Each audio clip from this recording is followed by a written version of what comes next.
খবর শুনছেন দুর্গাপুর সংবাদ চ্যানেল থেকে। জানাবো আজকের বাছাই করা 10টি তাজা খবর। শুরুতেই হেডলাইন। দেশের একমাত্র এক্সিট পোল যেখানে ক্ষমতায় ফিরছেন না মোদি। বাংলায় বড় দল তৃণমূল। জয় নিশ্চিত, ঠান্ডা মাথায় গণনায় থাকুন। আসানসোলে ফোনে বার্তা তৃণমূল সুপ্রিমোর। পুলিশের মাথা ফাটানোর ঘটনা, সন্দেশখালীতে গ্রেপ্তার 7 বিজেপি কর্মী। গণনা কেন্দ্রে কোনো অস্থায়ী কর্মী নয়, কমিশনকে নিশ্চিত করতে বলল হাইকোর্ট। করোনার আগে দুবরাজপুর থেকেও উদ্ধার তাজা বোমা। গণনা নিয়ে দলের নেতাকর্মীদের বড় নির্দেশ কংগ্রেসের, চালু করল হেল্পলাইন। ফল যাই হোক, জনমত মেনে নিন, হিংসে থেকে বিরত থাকুন, আবেদন রাজ্যপাল সিভি আনন্দ বোসের। ফল প্রকাশের আগেই আত্মবিশ্বাসী অধীর, বহরমপুরে কংগ্রেস কার্যালয়ে শুরু মঞ্চ বাঁধার কাজ। প্রতিদিন নিয়মিত খবর শোনার জন্য দুর্গাপুর সংবাদ চ্যানেলটিকে সাবস্ক্রাইব করুন। আসছে বিস্তারিত খবরে। বুথ ফেরত সমীক্ষা প্রভাবিত করে যেভাবে তৃণমূল নেতা কর্মীদের মনোবল ভেঙে দেওয়ার চেষ্টা করুক না কেন, গেরুয়া শিবির তাতে বিন্দুমাত্র গুরুত্ব দিচ্ছেন না তৃণমূল সভানেত্রী মমতা বন্দ্যোপাধ্যায়। 2024 লোকসভা নির্বাচনের ভোট গণনা ঠিক তার আগের দিন সোমবার আসানসোলের রবীন্দ্র ভবনে তৃণমূলের কাউন্টিং এজেন্টদের ফোনে সেই বার্তা দিলেন দলনে। মন্ত্রী মলয় ঘটকের ফোনে তিনি কাউন্টিং এজেন্টদের বার্তা দেন, জয় আমাদের নিশ্চিত, শরীর সুস্থ রেখে ঠান্ডা মাথায় কাউন্টিং হলে থাকুন। একই সঙ্গে জয়ের আগাম শুভেচ্ছা জানান তৃণমূল সুপ্রিমো। তৃণমূল সর্বভারতীয় সাধারণ সম্পাদক অভিষেক বন্দ্যোপাধ্যায় নির্দেশ মতো গণনার আগে সোমবার জেলায় জেলায় গুরুত্বপূর্ণ বৈঠক করছেন তৃণমূল জেলা নেতৃত্ব। আসানসোলের এই বৈঠকে এদিন ছিলেন মন্ত্রী তথা আসানসোল উত্তরের বিধায়ক মলয় ঘটক, তৃণমূল কংগ্রেসের জেলা সভাপতি নরেন্দ্রনাথ চক্রবর্তী সহ পশ্চিম বর্ধমান জেলা তৃণমূল নেতৃত্ব। এদিন কাউন্টিং হলে এজেন্টদের সতর্ক থেকে কিভাবে ভোট গণনা শেষ পর্যন্ত কেন্দ্রে থাকতে বলে সেই বিষয়ে আলোচনা হয়েছে বলে সূত্রের খবর। লোকসভা নির্বাচনের ফল প্রকাশ, তার আগে গলায় চূড়ান্ত আত্মবিশ্বাসের সুর শোনা গেল প্রদেশ কংগ্রেসের রাজ্য সভাপতি অধীর চৌধুরীর গলায়। মঙ্গলবার গোটা দেশে ভোট গণনা, তার আগেই যেন একেবারে কনফিডেন্ট মুডে রয়েছেন প্রদেশ কংগ্রেসের রাজ্য সভাপতি অধীর চৌধুরী। বহরমপুরে কংগ্রেস কার্যালয়ের নিচে সোমবার থেকেই মঞ্চ বাঁধার কাজ শুরু হয়েছে। যদিও বহরমপুরের কংগ্রেস প্রার্থী বলছেন অনেক মানুষ কাল আসবে, তাই রোদ জলের সময় যাতে তাদের কোনো অসুবিধে না হয় সেই জন্যই এই ব্যবস্থা। ইতিমধ্যে বহরমপুর কংগ্রেস দপ্তরে এক সাংবাদিক সম্মেলনে তিনি দাবি করেছেন বাম কংগ্রেস জোট মুর্শিদাবাদের 3টি আসনই জিতবে। তার মতে ভোট ঘোষণার সময় সবাই ভেবেছিল লড়াই শুধু তৃণমূল এবং বিজেপির মধ্যে হবে, কিন্তু না, আমরা বাম কংগ্রেস জোট সেই লড়াইকে ত্রিমুখী লড়াই পরিণত করতে পেরেছি। এটাই সব থেকে বড় সাফল্য আমাদের কাছে। অধীরের কথায় বাম কংগ্রেসের মিলিত ভোট আগের তুলনায় অনেকটাই বাড়বে। এদিকে আবার লোকসভা নির্বাচনের সময় হোক বা পরে মুর্শিদাবাদ ও বীরভূম থেকে বিভিন্ন সময়ে বোমা উদ্ধারের ঘটনা ঘটে, আর এবার নির্বাচনের আগে আবারও উদ্ধার হলো বোমা। বীরভূমের দুবরাজপুর থানার যশপুর গ্রাম পঞ্চায়েতের পছিয়ারা এলাকার ঘটনা। জানা গিয়েছে মামুদপুর যাওয়ার রাস্তার মাঝে অবস্থিত এক কালভার্ট রয়েছে, তার ঠিক নিচ থেকে তাজা বোমাগুলি উদ্ধার হয়েছে, সঙ্গে মিলেছে বোমের সামগ্রীও। ঘটনাস্থলে পৌঁছেছে দুবরাজপুর থানার পুলিশ। বিষয়টি নিয়ে ইতিমধ্যেই খবর দেওয়া হয়েছে বোম স্কোয়াডকে। কোথা থেকে কারা কিসের জন্য এই বোমা রেখে গেল তা জানার চেষ্টা চালাচ্ছে দুবরাজপুর থানার পুলিশ। উল্লেখ্য শুধু বীরভূম নয়, এর পাশাপাশি আজ সকালে বোমা উদ্ধার হয়েছে মুর্শিদাবাদ থেকে। এদিন মুর্শিদাবাদের রানীনগর থানার মালিবাড়ি 1 নম্বর অঞ্চলের চুয়াপাড়া এলাকার রাস্তার পাশের একটি পাটের জমিতে প্লাস্টিকের জার রাখা ছিল,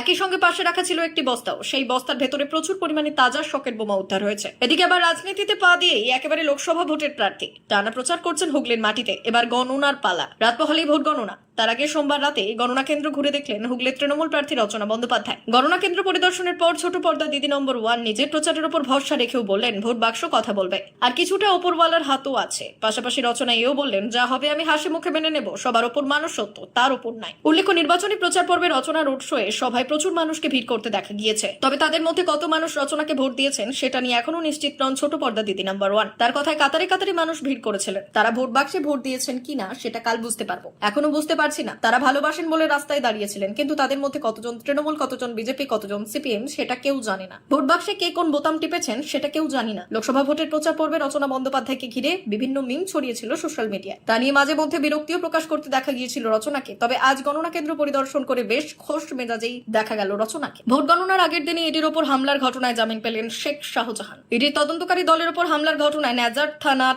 শতপ্রণোদিত মামলা দায়ের করা হয়েছিল। সেই মামলায় জামিনের আবেদন জানানো হয়েছিল বসিরহাট আদালতে। সোমবার সেই আর্জির শুনানিতে বিচারক নেজার থানার ওই শতপ্রণোদিত মামলায় শাহজাহানের জামিন মঞ্জুর করেছে। যদিও শেখ শাহজাহানের বিরুদ্ধে আরো একাধিক মামলা রয়েছে, ফলে একটি মামলায় জামিন মিললেও জেল মুক্তি হচ্ছে না শাহজাহানের। উল্লেখ্য গত 5 জানুয়ারি রেশন দুর্নীতির তদন্তে সন্দেশখালীতে অভিযান চালিয়েছিল ইডি তদন্তকারী দল, কিন্তু শেখ শাহজাহানের বাড়িতে ঢোকার আগেই এক তুমুল জনরোষের মুখে পড়তে হয়েছিল এনফোর্সমেন্ট ডিরেক্টরেট ও কেন্দ্রীয় বাহিনীর জওয়ানদের। আক্রান্ত হয়েছিলেন ইডির অফিসাররা, মাথা ফেটেছিল, রক্ত ঝরেছিল। সেই দিন অভিযান সম্পূর্ণ না করে কোনো ক্রমে পালিয়ে প্রাণে বেঁচেছিলেন ইডি অফিসাররা। এদিকে 5ই জানুয়ারি ইডির ওপর ওই হামলার ঘটনার পর থেকেই এলাকা থেকে বেপাত্তা ছিলেন শাহজাহান। দীর্ঘদিন বেপাত্তা থাকার পর অবশেষে রাজ্য পুলিশের হাতে গ্রেপ্তার হয়েছিলেন তিনি। ভোট গণনার আগে রাজ্যবাসীকে হিংসে থেকে বিরত থাকার আহ্বান জানালেন রাজ্যপাল সিভি আনন্দ বোস। সোমবার বিকেলে এক ভিডিও বার্তায় এই আবেদন জানান তিনি।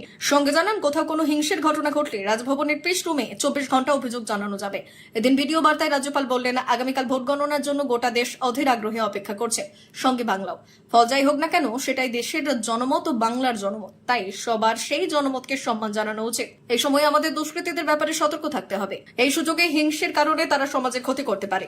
যে কোনো হিংসের ঘটনা রাজভবনের প্রেস রুমে জানানো যাবে। রাজভবনের প্রেস রুম 24 ঘন্টা খোলা থাকবে। আইপিএসি আর পুলিশ নোংরামি করলে গণধোলাই হবে। গণনার আগের সন্ধ্যায় হুঁশিয়ারি শুভেন্দু। ভোট গণনার আগের দিনই হিংসের আভাস দিয়ে রাখলেন বিজেপি নেতা শুভেন্দু অধিকারী। সন্ধ্যায় মেদিনীপুরে দলের কাউন্টিং এজেন্টদের নিয়ে বৈঠকের পর সাংবাদিকদের মুখোমুখি হয়ে শুভেন্দুবাবু বললেন, আইপেক আর পুলিশ নোংরামি করলে গণধোলাই হবে। এরপরই আদালতের রায়কে হাতিয়ার করে রাজ্য পুলিশকে আক্রমণ করলেন শুভেন্দু অধিকারী। বললেন, কলকাতা হাইকোর্ট আজকে 3টে থাপ্পড় মেরেছে মমতা পুলিশকে। এক নন্দীগ্রামে এক মুসলিম মেয়েকে ডেকে নিয়ে আমাদের 6 জন নেতার বিরুদ্ধে মিথ্যে মামলা করিয়েছে মমতার পুলিশ।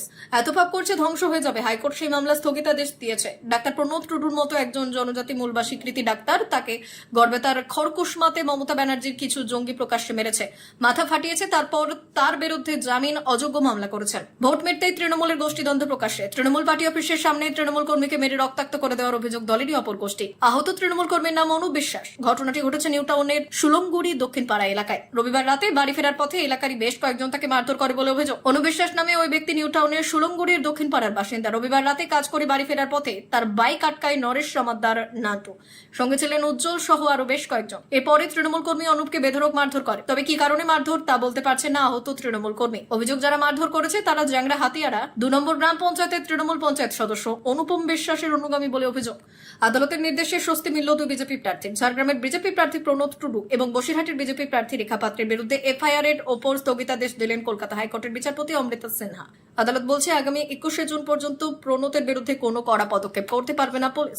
মানিক পাঠের নামে এক ব্যক্তি প্রণোদের বিরুদ্ধে এফআইআর করেছিলেন। সেই এফআইআর এর ওপর স্থগিতাদেশ জারি করছে আদালত। মামলার পরবর্তী শুনানি 18 জুন। এদিকে আদালতে স্বস্তি পেয়েছেন বসিরহাটের বিজেপি প্রার্থী রেখা পাত্র। গত শনিবার বসিরহাটের ভোটের দিন গোলমাল পাকানোর অভিযোগ ওঠে রেখার বিরুদ্ধে। পুলিশ এফআইআর করে। রেখা তার বিরুদ্ধে আদালতে যান। সেই এফআইআর এর ওপর 5ই জুলাই পর্যন্ত স্থগিতাদেশ দিয়েছেন বিচারপতি অমৃতা সিনহা। 19শে জুন মামলার পরবর্তী শুনানি। বলা হয়েছে, রেখার বিরুদ্ধে কোনো কড়া পদক্ষেপ করতে পারবে না পুলিশ।